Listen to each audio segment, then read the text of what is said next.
Welcome, everybody. I'm Too Stupid to Win from the host of the Upland Property Experts. I co-host that show every Thursday night with Thank Me Later. If you haven't checked it out, please do check it out. We stream live every Thursday night. I'm helping out Upland today, talking about the new player experience, the Explore Center they opened up. And I have General Mort with me. How we doing, General Mort? I'm doing great, man. I'm excited about this. This has been we've been very focused on this side of things over the last several months, so it's good to see stuff actually start to come out and be helpful for the players. Yeah, and I'm glad that Upland reached out to us to have this opportunity to talk to you guys about the new player experience. Lots changed since I was a new player all the way back in January 2020. Long time ago. Yeah, and the tutorial back then was more than lacking, to say the least. It went from, all right, I kind of get what I'm doing here, and then it was jump on Zillow, and you're like, what's the most expensive San Francisco property that I can buy? And then you buy that, and then you buy a bunch of dumb properties because you have no clue what you're doing. So yeah, exactly. And that's something that I've recognized from the beginning. I joined the team about 2 years ago now, and something that I've been really passionate about fixing ever since is just, the onboarding experience, getting players to understand why this is cool, why they should be here, why they should be purchasing properties and doing stuff. And it's always been a sore spot. And we've really leaned on the community since then to help educate new players. And I think, it's about time we take matters back into our own hands, work alongside the community, and basically build tools and different things that are going to make things easier for everybody. Oh, that's great. How long was this under development? How long was this under development before the team rolled it out? So, we were evaluating something else for a little while to see if it was going to fit our needs. We were looking at other tools to try and speed up development time. Basically, is there any software out there that we can plug in that's going to make this experience easier? So we took some time to do some of that, but we really realized that ultimately the development we were going to have to do to make those tools work for us was going to be basically the same as if we develop it ourselves. So I'd say we've been working pretty hard on this for the last 2 to 3 months. This has been a huge priority for us, and this is not the only thing that we're working on with regard to the new user experience. There are some other things that are going to be coming down the pipe, and this is really just the first step, the first iteration that we're getting out there. Our goal with the Explore Center is to basically test how effective can we be at educating new players, how effective can we be at exciting new players, and basically driving more prospects to actually engage with the app, monetize, level up, that sort of thing. So that's kind of been the focus so far. Now, this was launched on March 24th of 2023, so we're here a couple days later, almost a week later. Have you had any feedback yet on the new user experience yet? Yeah, we have seen some feedback on in terms of the actual content. We've seen a little bit of feedback on that. Players would like to see maybe some changes to how it's presented, or some additional content that we added, or that they want to add. And that's absolutely on our radar too. That's the other thing to remember with the Explore Center is this is not a static experience, right? We're not going to publish this and never update it ever again, right? This is a mechanism for us to be able to continually update, publish new tutorials, and keep educating the players. So there will be new content coming out as there are more things to explain. We really just wanted to roll out with kind of that set. And then in terms of feedback from a data perspective, we have seen some pretty good results in terms of converting users and actually getting players to learn more about Upland. So there will probably be some additional tweaks. That's why we kind of framed it when we announced it, that we wanted to let everybody know that we're running tests. We think it's really important to do these kinds of tests to make sure that we're putting this out in the optimal way. We're not really, I don't think there's any doubt that this is a useful resource, but how we use it is really what we have to figure out, in the long term. What's the best way to actually make use of it? Right. And it flows. I played with the experience. I just didn't want to come in here cold. So I did play with the experience myself. I do like it because it's simple. It's to the point. It's taking a lot of tutorials that the UCM broadcasters have made their own versions of and just made it enough. So, you don't have to go through every segment. You can do it at your own pace. Exactly. And, if it's already self-explanatory to you, you could skip it and just move on over to the other one. 100%. And that was a huge goal of mine when I originally started designing this. Something that was really lacking even from our current education or our previous educational tools. It's they're all just swipe tutorials or click next and you're just reading walls of text. I know most people don't read unless you really break it down and put it into bite-sized chunks. So that was one thing that we wanted to change, was that, the information that's being doled out is a lot more digestible and easy to understand. And then you pair that with kind of the actual, pointing things out on the screen. It's that much more contextual. And then the last part of that was that I really wanted it to be tactile. I hate anytime you are in a game or new game and you just are scrolling through menus to learn about stuff. Good user education should be tactile. It should allow the player to click on things, to navigate, to start to get the feel of what it means to actually play the game, and navigate the app. So that was a big goal of mine as well. And I think we did a good job executing on that front. And the best part about all of it is that the new tooltip system we designed is not going to be just used for the Explore Center. There is going to be more applications for that feature. And, we're going to be able to employ that and educate people in a lot better ways. So as a new user signing up and their first experience in Upland, I know as an Uplander, I have to open up the Explorer tab to do it. Is it automatically launched for a new player that hasn't reached Upland status, or is it something they have to find? Right. At the moment, the way that we're designing it is that as a guest user, it is the first thing you see. We are looking at ways to basically launch this as one of the first things that they see once they're actually signed in for the first time. So that's kind of what I was talking about in reference to like how we're making use of this tool. Where is the right place to put it? When's the right time to introduce it to the players? So we're going to be experimenting with some things and potentially placing it in different areas of the actual sign-up process to see what actually drives the best conversion rate. But at the same time, there are other ways that we're going to employ those things that I think are going to be more valuable in the long term. But yeah, I mean, it's just a matter of figuring out what's the right way to use it and not causing confusion, right? And allowing players to really feel like they have the agency to explore on their own and learn things at their own pace.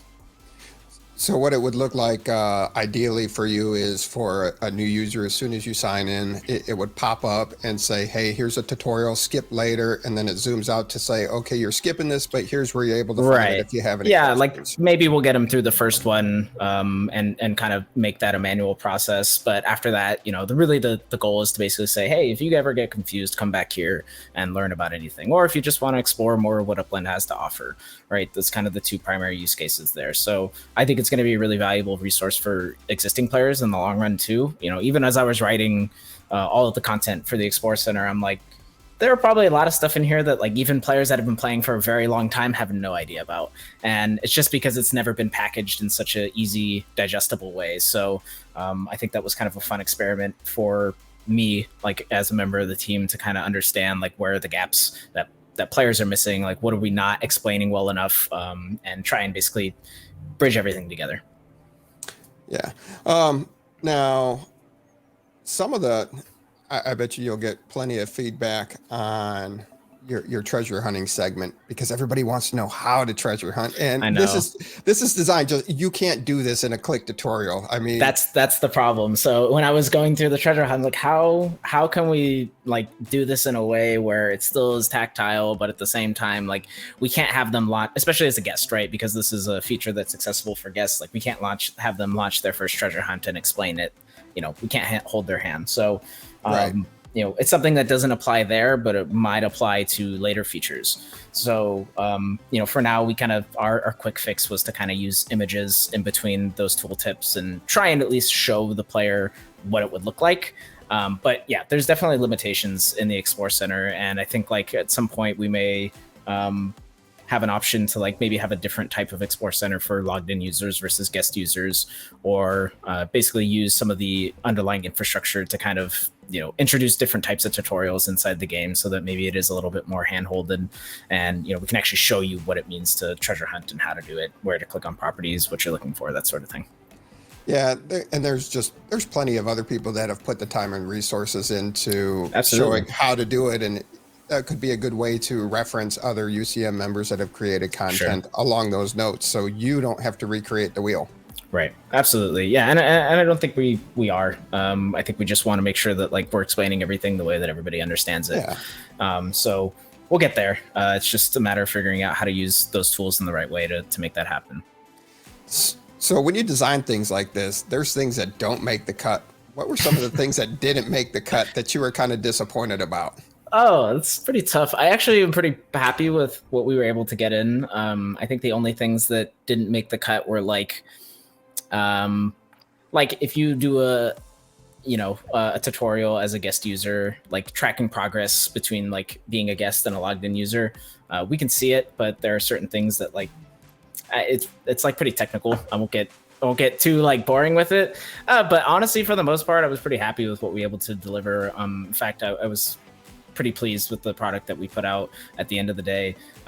Small little concessions here and there, but what we built in terms of the infrastructure is really good, and something that like we're not using yet. But like, you notice that the pop-ups that you see even in the Explore Center itself have a different type of image that than a lot of our other UI uses, and that's because this is actually a different type of modal pop-up that supports like full HTML elements. So that means we can put videos, GIFs, different sorts of things inside all of those, so that we can even basically just amp it up even further. So the things that didn't get there in time were that content to some extent, right? So like as we develop it and we keep building it out and improving it, we'll probably do some testing. Hey, does videos perform better than pictures? Do GIFs perform better than videos? Those sorts of things, and we'll be updating it as we go. So it's really more of a content thing. I think that was things that didn't get there in time, but for the most part, I think the functionality we delivered was pretty much there.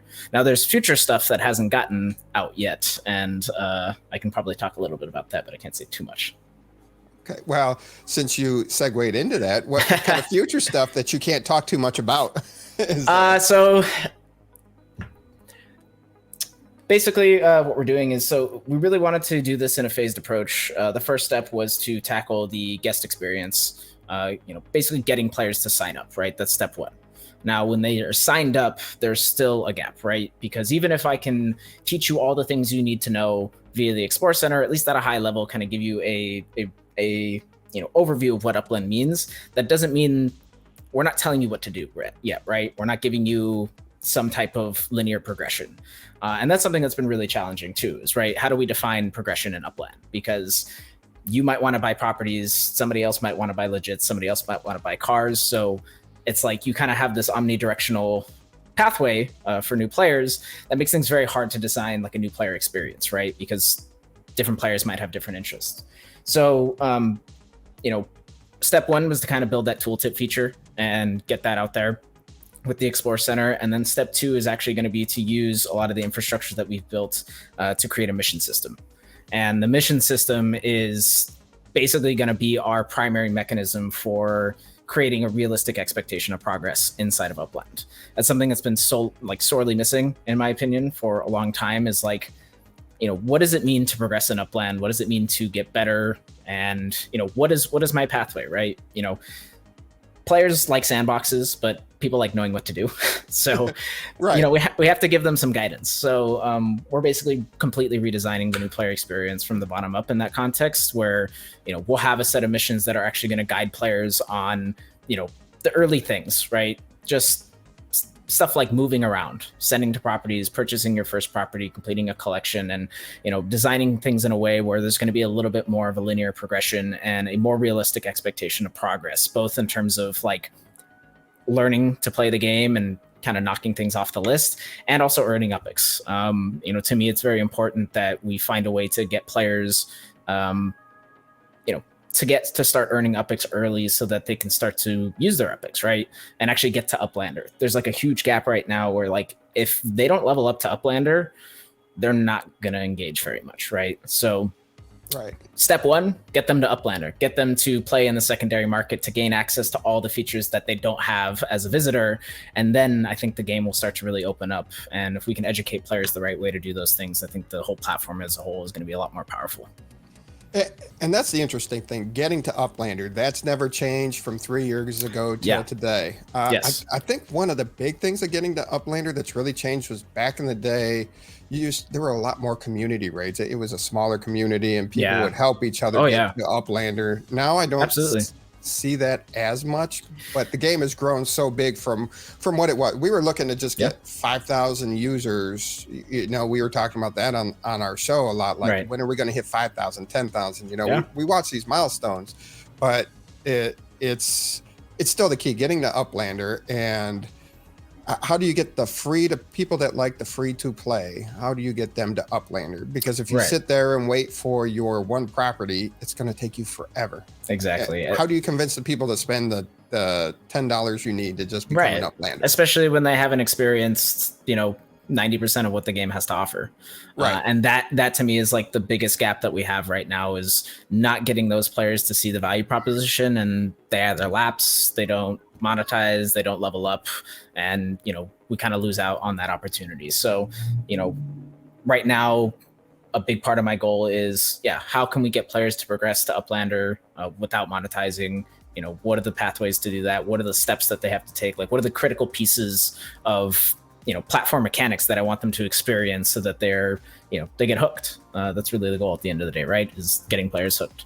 Or make them spend that extra couple of dollars to just Exactly. Yeah, I mean, incentivize.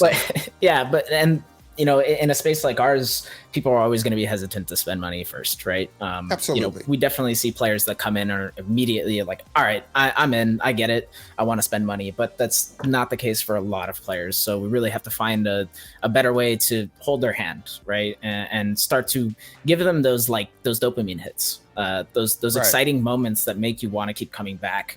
Without that, it's like you're just kind of lost, and you'll just be lost forever. So I'm really encouraged by what we're going to be building with the mission system. I think it's going to be a very powerful tool for us, not just for new users, but also for existing users.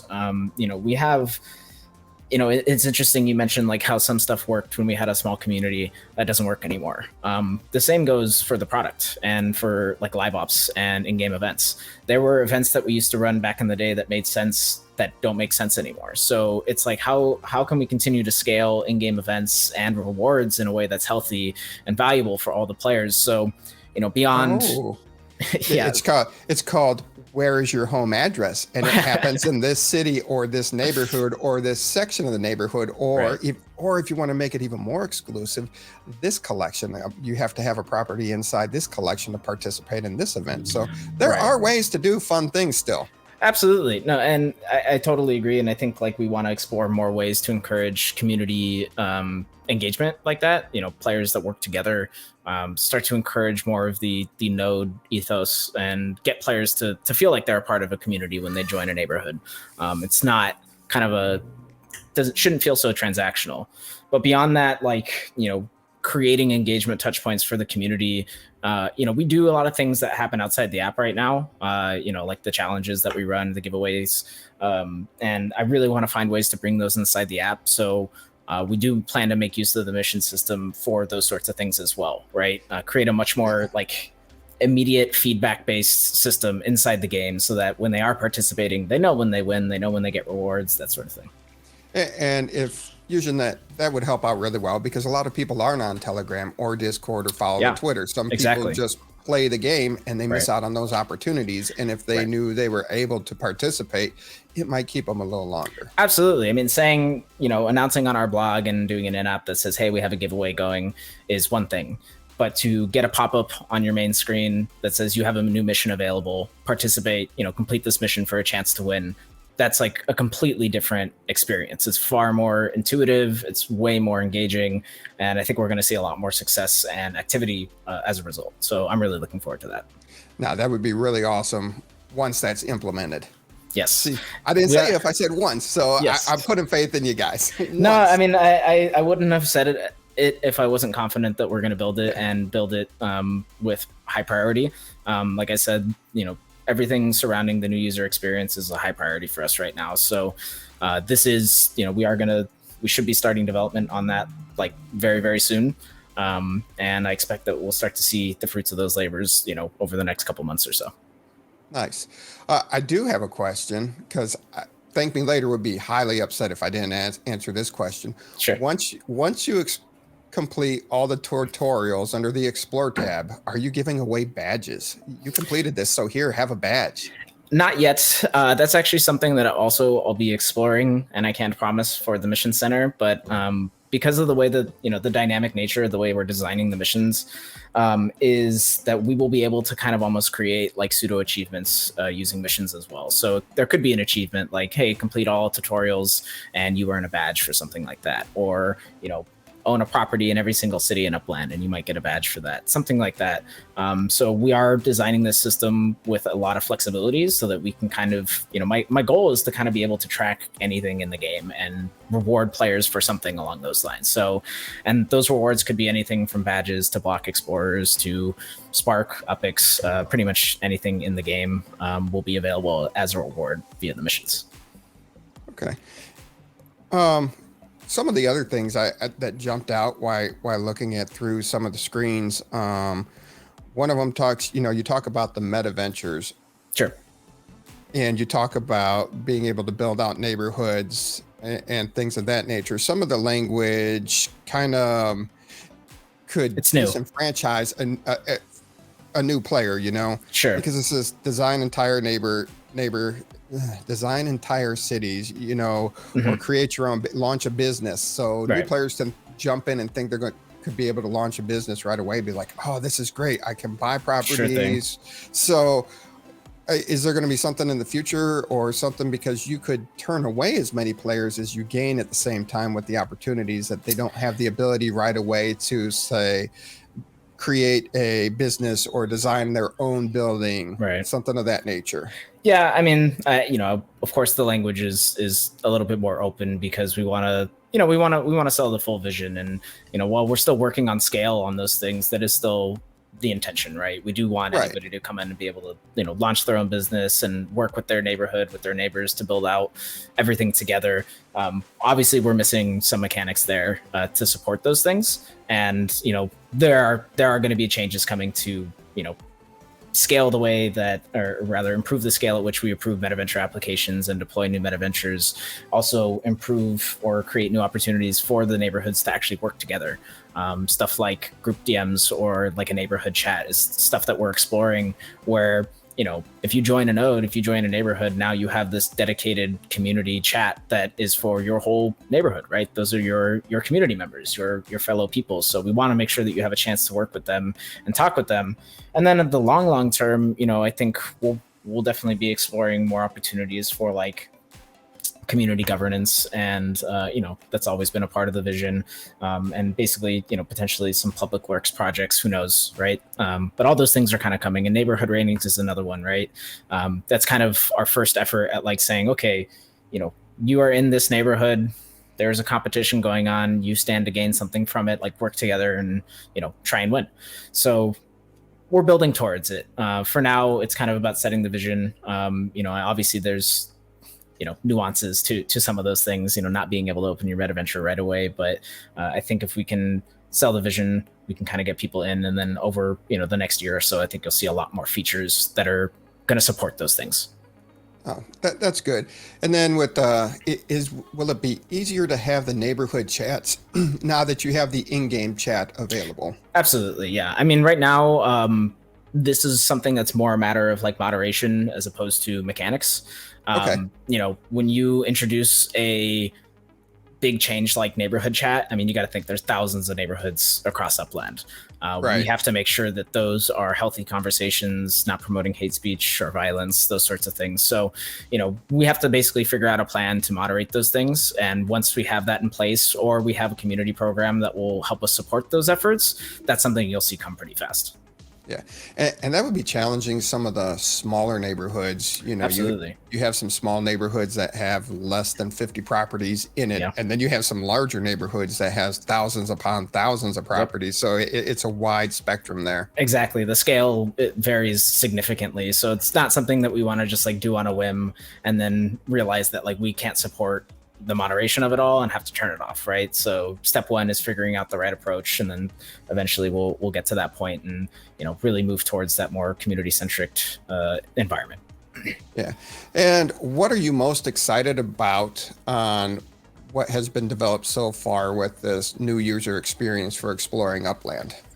I mean, what has been developed so far, I mean, I really love the new like tooltip experience. I think like there's a level of immersion that we don't sell very well sometimes, and it's simple stuff like when I was playing through the earliest versions of the Explore Center, stuff like the camera tilting and the camera changing angles, for whatever reason, like when you are like it's highly unlikely that you would do that on your first playthrough if you didn't even, first off, we didn't even tell you that that was possible, and second off, we didn't show it to you, right? So now we're doing both those things. We're telling you, hey, this is how you can achieve this effect, and then B, this is what it actually looks like. And taking players across the world in an instant to show them something new in a different city makes it feel grand, right? It feels a lot more immersive and wonderful. So that to me is, I think, going to have a really profound impact over time, because we plan to use that feature to explain all kinds of different things. So I think that's something that just kind of shows a little bit more of what's possible. And I'm eager to hopefully see that players like understand that, and that they feel that same feeling that I felt. Yeah, that's great. And before we wrap this up, is there one thing that you really want to let everybody know about that we didn't discuss so far? I think saying missions for the first time is a big deal. So I hope that everybody that watches this is excited about that. I've been wanting to build this for a very long time, so I'm really excited that I finally get to do it.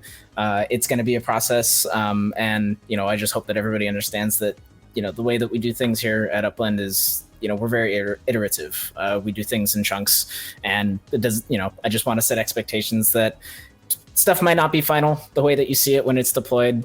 Similar with the Explore Center, even though I think that's pretty full featured at this point. We are going to do things in iterations and chunks and test things as we go. So just hope that everybody's ready to bear with us and learn alongside us and help us understand, what the best way to capture new players and get them engaged in the app and make them a part of the Upland community. That's really our goal, right? We don't want anybody who's jumping in and not seeing the value of why they're here. We want to make sure that everybody understands why they should be in Upland and why they should join, this amazing community. So that's the goal. No, I like that a lot, and I'm always excited for Upland, and I always give it to you guys nice and honest each and every week. But yes, I do appreciate the time to get to chat with you today about the user experience. And everybody, make sure you tune in to the Upland Property Experts every Thursday night at 9:15 p.m. Eastern. Myself and Thank Me Later, we break down the secondary market, the news, and we give you our thoughts and insights. The link will be in the description, so definitely check that out. Anything else before we get out of here today, General Mort? No, I think that's it. Thank you for taking the time to jump on with us and give me a chance to speak about all the things we've been working on. It has been mad chaotic the last couple of months, getting all this stuff ready to go, and just happy to be delivering things, and can't wait to see how everybody feels about the upcoming stuff. So yeah, and congratulations on all your hard work too. So it is nice, and we do appreciate it. So thank you for the work that you put in behind the scenes that a lot of people don't know. I appreciate it.